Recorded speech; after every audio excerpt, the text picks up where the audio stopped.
Hello again. It's been a hot minute. Um, I've been struggling to come up with ideas for what to chat about, but thanks to Alex, I got this idea for my next video. If you have ideas or things you want me to talk about, feel free to put them in the comments. And if I feel like I have something to add or any information to share, I'll definitely spin up a video. But this one I'm going to cover OT school and really just a general overview of what to expect, some things I'd recommend looking into. So this is really good for anyone who's thinking about OT as a career path, and really just providing some helpful info here. I want to preface by saying OT is an awesome career. Like, it is a great field. And my channel is never meant to bash it at all. I am always cheering for OTs, like on the sidelines. They're amazing. It's a really diverse field. There are tons of options of what you can specialize in. Personally, for me, it just wasn't a great fit. I found a better fit. I work in marketing and I love it. But if you feel like OT could be a great career path for you, then I encourage you to explore it. So for schooling, there right now, you historically could have gotten a bachelor's. Now you must have a master's or a doctorate. And then I think in 2025, it's going to be a mandatory doctorate to become an occupational therapist. For the master's programs, there are Masters of Science programs. I believe there's just plain master's programs as well. But what you really want to look into when you're deciding on a school is the curriculum. So some schools can be more science-based and others can be more foundations or theory-based. And so you'll want to just like make sure that aligns with you.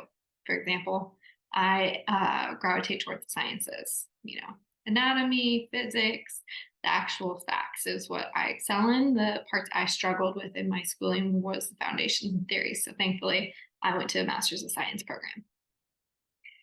Programs overall for the master's tend to be about 2.5 years. So 2 years of school, coursework, and then 6 months of field work or rotation. So for each curriculum is going to be different. The way mine was set up, I went to University of Mary in Bismarck, North Dakota. And so the way it was set up was we started out with like learning kind of the basics, and then we focused more on pediatrics and then adults and then geriatrics.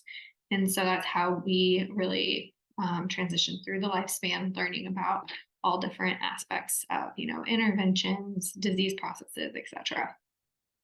I'm talking really fast. I need to slow down. Okay, so that's, your 2 years of coursework. And within the coursework, you still get hands-on experience. You have day clinics and field work. So we had a couple 1 to 2 week field works where we would actually be in person in a clinic, rehab, whatnot, shadowing and providing hands-on care. So that's really great because you get kind of a tester of what it's like to work in those different settings. And then you can see where you'd like to do your longer 3-month field works. So you get 2 of those at the end of the whole program. And you don't graduate until after those are done, in fact. So the final field works, the way it was set up in my school is like we obviously had our top choices where we would write down what we were most interested in, and then the fieldwork coordinator tried their best to align and find a placement for you. They have, partnerships with different clinics and whatnot. So it's not that you'll necessarily get exactly what you're looking for, but I do think in general, they try and help you find the best fit for you to where you can go and take a deeper dive on that setting and see if it's what you want to go into. I would say that it's common for you to get, like the 3-month field work and then maybe get a job offer after. So it's really important to line those up for yourself and like what's best for what you're interested in. After the coursework, if you are in a doctorate, you might have another semester of like research, I believe is how that works. But after that, you graduate and then you take the NBCOT exam.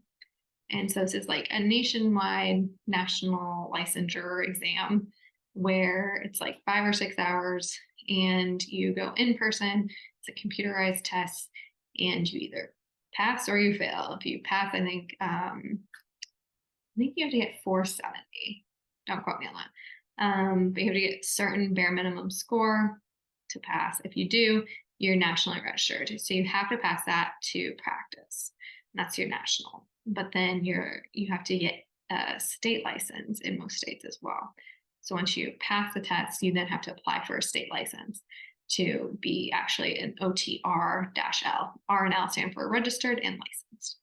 So I'm actually still Madeline Van Wyk, OTR-L, because I've kept all of my certificates up over the years.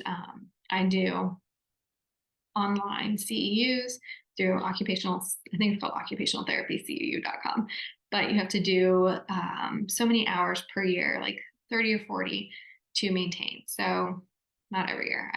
Let me back up. For my state license in Arizona, it renews every 2 years. So every 2 years, I have to show that I've done like 30 hours of CEUs. For the national license, it renews every 3 years. So then I have to submit the CEUs for that one as well every 3 years.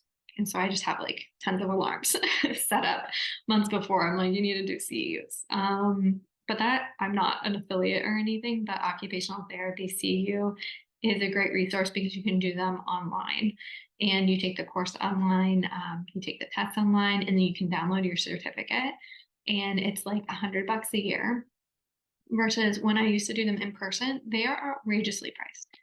But I will say, if you have something you're really interested in and you're going to put it into practice and you really want to learn that skill set for treating your clients or customers,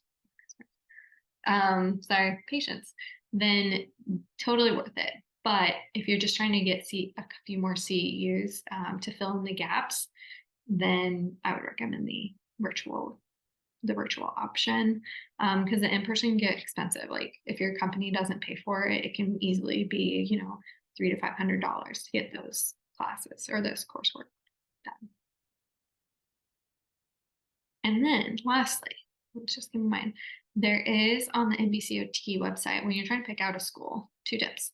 One, I'm not sure if this still stands, so look into it. But when I was applying, I found all the schools that accepted applicants without GREs. So if you don't want to take the GRE, there are schools out there, or there were, that you didn't have to take that for. I think there was 10 to 15 at the time, and I applied to them all, basically, not all. I think I applied to 10, and I got into 4. And then I went to University of Maryland in Bismarck, like I mentioned. So I look into that if that's important to you. And then secondly, you can check the school's NBCOT pass rate on NBCOT's website. I'll put the link below.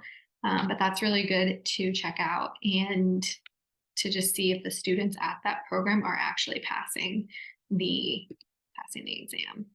So check it out. I hope that's helpful. Bye.